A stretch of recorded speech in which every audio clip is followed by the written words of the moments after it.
با عرض سلام خدمت دوستان، کسانی که حیوانات خانگی را پرورش میدهند، ممنون میشیم که لایک کنن و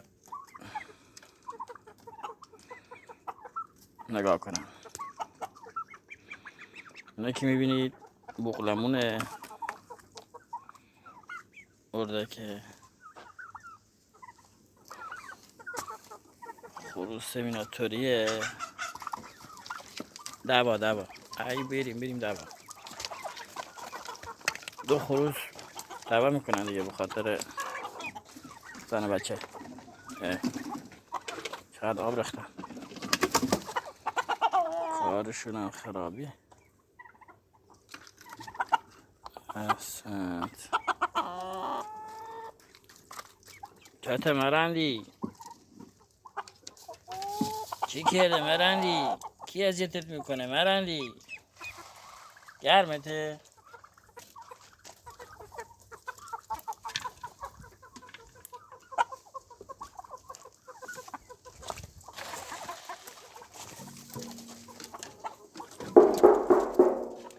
آفرین.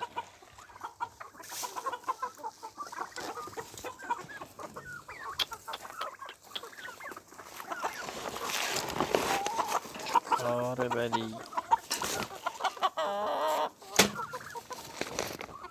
کارتونم خرابی بودا. اشتباه شده، اشتباه کردیم. گرمه. بیان اینجا بیا اینجا بیان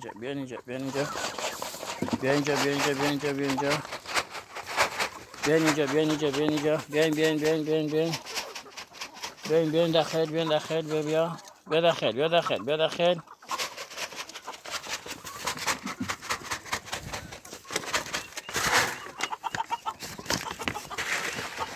بیاین. نه بفهم.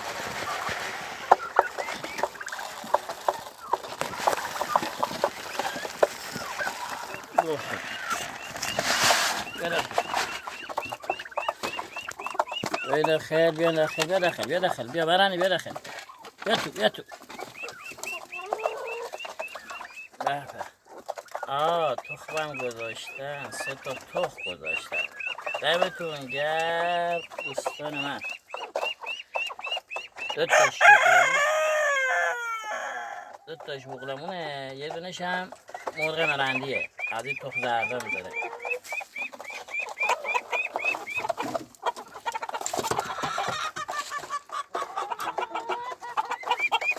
بیا تو مرندی، بیا تو. بیا داخل.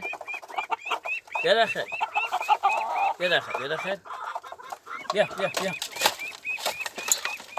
اینجا هم که دعواه، خوردن هم دعوا میکنه.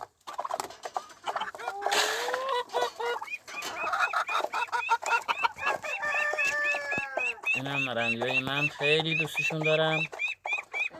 ممنون میشم لایک کنید. خداحافظ.